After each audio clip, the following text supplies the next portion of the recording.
Hey everyone, welcome to the Mission Books podcast, where we have discussions with authors about important missions and missiology books. Today, we have the privilege of visiting with Ed Smither, and I'll let him introduce himself because he just has a whole litany of books. You know, I could just go on and on and on and ever, but he's at Columbia International University, written a number of books, and he actually has a co-author that I'll Jesse Udall. Did I pronounce her name right, Udall? That's right. All right. And but I'll let him introduce himself for you guys so you know a little bit about his background. Then we're going to jump into talking about their forthcoming book. So Ed, tell us everyone about yourself. Sure thing. Yeah, I serve as Dean of the College of Intercultural Studies at Columbia International University. Background, lived in North Africa and France for about 14 years, served there. And I'm happiest when I'm thinking about mission history and theology of mission. And so the previous book I wrote with William Carey was called Mission in the Way of Daniel, which is a reflection on mission in the model of the prophet Daniel from Scripture. So. Yeah, one of the things I really appreciated about your work is how insistent you are at integrating biblical studies and biblical thought into missiology. Really, really needed. So tell us a little about the book. The book is titled Mission in Praise, Word and Deed. Released in September of 2023, in case this interview is dated. So tell us a little bit about how this book came together.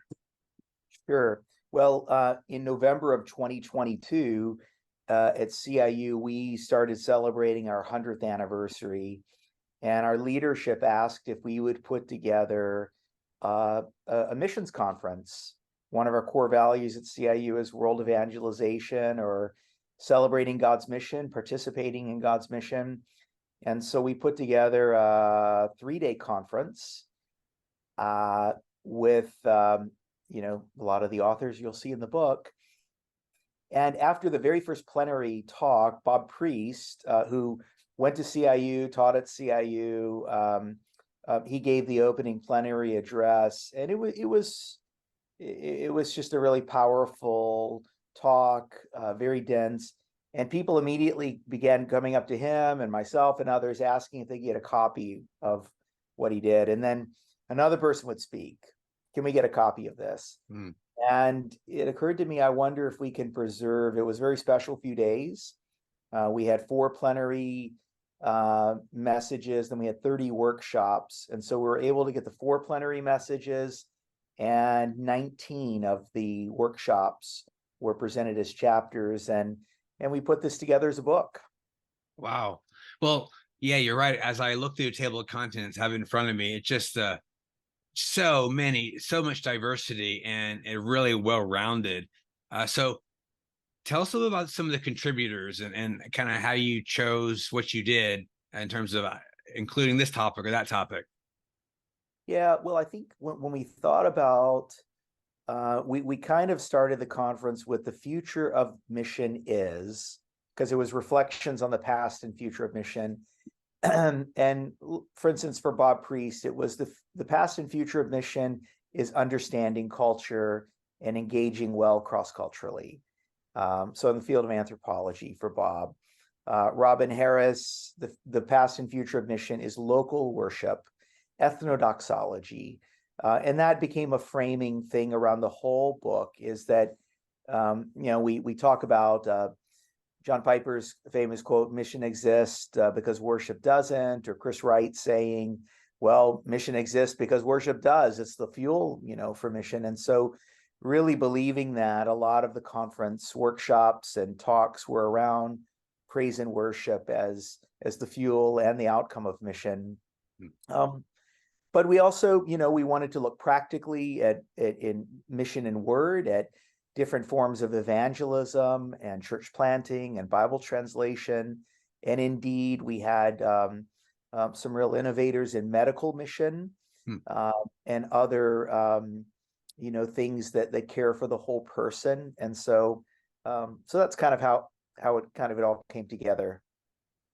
Yeah, it seems like it's a grab bag of all these topics of importance, but you guys have framed everything around the themes of praise, word, and deed.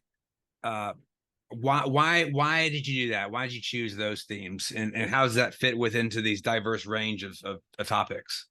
Yeah, I mean, I think in evangelical missiology, we would say mission is in word and deed, and Mhm. and that's been discussed, I think, really, really well over the last few decades.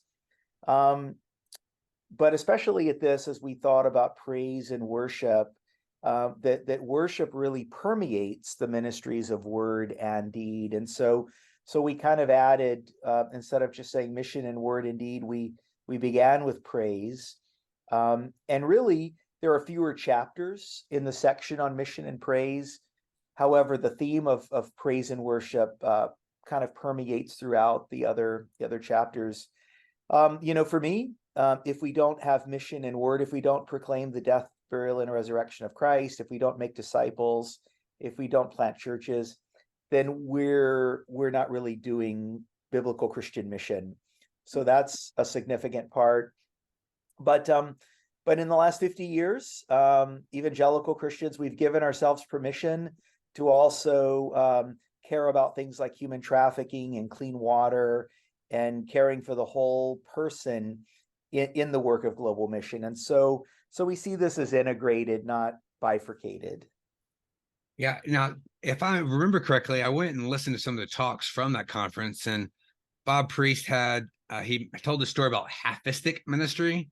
Mhm. And to kind of catch people up, he was basically talking about how there's a big push for holistic ministry, and there was a student who said, who was talking to his colleagues, and he was asked, well, tell me how you plan to like proclaim God's word, to basically evangelize and share the message of the gospel.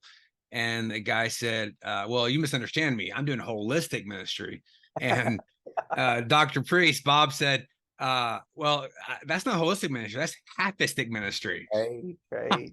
And when I saw that, I thought, oh my, that's beautiful. And it really makes a lot of sense of Mhm. this book, like what you're aiming at. Because, I'm a little hesitant to use the word holistic now after, Bob's talk, but at the same time, like this, you guys are really aiming at trying to help people think holistically. Mhm. So, there are so many books about contemporary mission. So, what's unique about this book, would you say?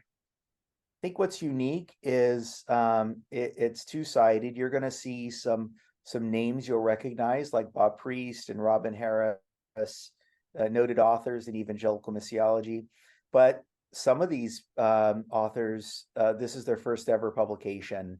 That's because there are more practitioners than Mm, scholars. Now, I would say some of these practitioners, they're scholar practitioners, they're mm, reflective practitioners. Um, but they're people that have been out in the field, and sort of when we introduced the conference, just about all of the authors graduated from CIU, and we told the students, we said, these are people that are sitting where you were 10, 20, 30 years ago, and mm, now they're coming back to tell you what they did. mm, And so it's practitioner driven. um, and so, one of the authors, I was just talking to him, Sean Christensen, writes about multicultural teams in Haiti. And he was a field missionary working at a Bible college in Haiti. And he spent his whole career working alongside Haitians, working alongside Germans, alongside US Americans. And he just really reflected on that experience. And so I would say this is fresh from the field. mm. One of the dangers for those of us that work in academic institutions is we can be thinking about what life was like 10 or 20 years ago.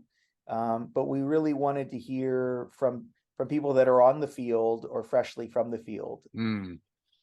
Yeah, you make a really good point. Sometimes when people talk about the future missions, it can be a little bit of turn off because you're like, we don't have crystal ball. Yeah. But on the other hand, you talk about the past, you're like, well, that's the past. But what you're really describing is you're getting a picture of the now, Mhm. because of so many practitioners. Oftentimes, we as scholars, can do a lot of reporting of what's been said. But when you have practitioners like you're talking about, it doesn't get much more fresh. Right. And so that's really fantastic. So who do you see as your readers? This is a broad spectrum of topics. So who are the readers for this book? Well, the first readers are my students at CIU. We do a course called Contemporary Issues in Mission at the bachelor's and master's level. And this is the hottest, freshest off the press thing that we could provide for them. But I think also outside of undergrad and seminary students or grad students, um, I think mission leaders will benefit from this. I think field missionaries, practitioners would benefit. I think mission pastors, as Mm, they're working with their churches on, what are the issues in missions today, they would benefit as well. So it's I know there's a danger maybe in having too broad of an audience, but mm, um, and it could be that parts of that audience that I've just mentioned will really resonate with mm, chapters on church planting or mm. chapters on medical mission or maybe even some of the theoretical things about ethnodoxology. So I think it has a lot to offer the whole church. So with that in mind, and you have these different audiences, what do you hope these different groups will take away from the book? I would imagine you have different goals, perhaps for different groups. Yeah, I mean, I think right. Let's say a church that goes on a humanitarian mission trip. I think Jill McElhaney, who's an affiliate with Samaritan's Purse, she actually heads the nursing program at CIU. Um, she just has a lot of field experience of best practices, lessons learned in 2 and 4 week, makeshift hospitals in Haiti and in the developing world. Some really good biblical principles, lessons learned. But then Dae-Young Lee he's a surgeon, he's director of surgery in a Mm, hospital in Korea now, but he spent 14 years in some really difficult places in the Middle East. mm, So he has a long-term perspective. So I think I'm thinking about a church that's thinking about a short-term mission project this year. I think some of these chapters would really help them in their preparation for how can we do missions mm, wisely and mm, well. mm. Um, so Yeah, no, that's good. Now, you guys did try to include a lot of stuff in the book, so I'll ask you, what's missing from the book? What would you have liked to include?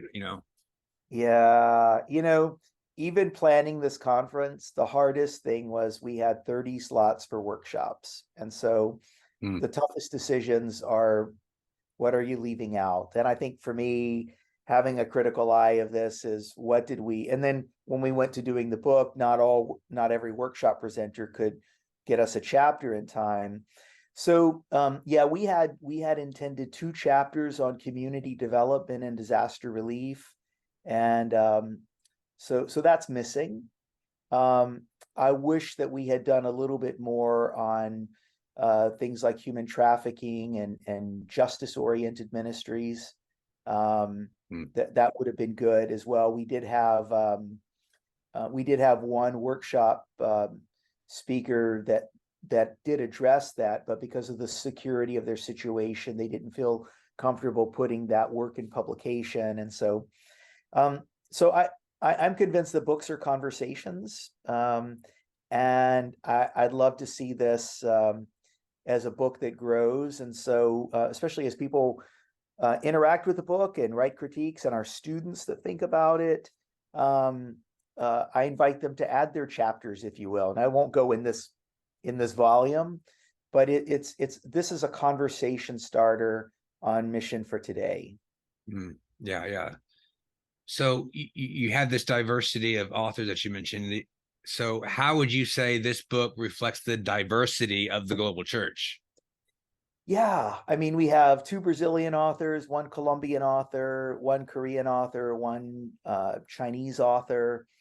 So we have men, we have women, I mean, one of our writers, Danny McCain, has spent 34 years in Nigeria. Mm, So we have writers that are in their 70s, we have writers that are in their 30s. And so and even Jessie Udall, my co-editor, she lives in Ethiopia. Her husband is Ethiopian. Um, and we got a lot of feedback in the writing and preparation from the Ethiopian church. Mm, And so we do believe that because the authors themselves reflect the diversity of the global church, they also reflect the diversity of different ways that we participate in mission, um, different parts of the world. We were deliberate about that in preparing the conference, but also that the symmetry of the book would be something that would be meaningful for the global church. mm. Uh, and so, yeah, so I do think that's one of the unique things. I mean, even though there are, William Carey and other publication houses are giving more voices to global church leaders, we publication is still largely a Western thing. So. Mm. So, after, talking about crystal balls, I'm going to ask you to use yours. All right. So, because you have such a good capturing of the present, that's certainly an indication of trends and movement. So, what do you see as the landscape of global missions in the coming years? What are some exciting developments today that you think is going to have an impact on the future? Yeah, well, if I just pay attention to some trends right now, I think a place like Ethiopia is going to be exploding as a mission sending country. Mm, Um, and we're learning so much. And, Ethiopia is a tough place to live, a lot of instability. Um, I think I've been studying a lot on Gen Z. I have three kids that are 16, 18, and 20. And so I'm a student of their culture. And I believe they have much to give. I'm talking about from the West, but not only mm, from the West. I think I have two doctoral students right now that are working on third culture kids mm, studies mm. from Asia and from Latin America. And so that's a bit of a more, we often think about TCKs from the West, but Yeah. they're working on TCK issues from the Mexican church, from the Panamanian church. And so Fascinating. yeah, so these are the actors in global mission today. Um, and yeah, I think that it's not a new thing to say that the global South or majority world church is leading the way, but they're leading the way with a robust theology of suffering, Mm. with a sense of sacrifice, with courage, and a boldness to proclaim Jesus. Yeah, yeah, for real. I frequently would tell people they would talk about sharing the gospel in China, and I'd say they know how to do that. They've got that down. We can help in other ways, but Mm-hmm. they are definitely convicted on the need for that. Mm-hmm. So, what is there anything in the book that you think might make people go, yeah, maybe it's something a little provocative or controversial that you may turn heads? Huh, that's a good question. Probably, Raphael Anzenberger. He's a French evangelist and church planner now, serving in the very secular place of Montreal, Canada. Um, but his discussions about engaging the community, engaging a very secular community, his willingness to get out there, I think that ought to provide some good discomfort to Christians who maybe want to shield from the world and choose the Benedict option, so to speak, or Mm, what's been called that. And so that could be challenging. I think that Robin Harris's chapter on local worship and using the instruments and the style of music, and no longer do we translate Hillsong in Bethel and Chris mm, Tomlin into Chinese, but we help Chinese believers or African believers use their local materials, use their songs, and to truly be local in worship. We've been talking about it for a long time, but I still travel in the world, and I'm really bummed out when I show up at a local church gathering and there's a translated Hillsong worship song that mm, it's great for an Australian context or maybe a Western context, but But it doesn't reflect the image of God in the building material of the local culture. And even during the conference, we had a band called Izzy Bongo from Dallas International University to lead us in worship, and it was global worship. The instruments were strange, the sounds were strange, the things we were asked to do with our voices and our bodies were strange. So that's reflected in the book too. Yeah. You talked about using this for your students, but I could also see mission teams using this to process, section by section, chapter by chapter, thinking through, okay, how does this impact what we're doing? How is this a thing we need to be looking on the horizon on? And so with that said, what maybe themes or topics in the book would you like people to kind of pick up this as a starting place and develop further, whether it be articles, books, or conferences, whatever else? What are some things that you think, yeah, I really would love to see this developed more? Yeah, I mean, I think Bill Jones wrote just a basic chapter on personal evangelism, and it's reflected from his own journey. He meets with people every day for lunch, and shares the gospel and leads people to faith in Christ. And I thought, we can't have a missions conference if we don't have just some real good reflection on personal evangelism.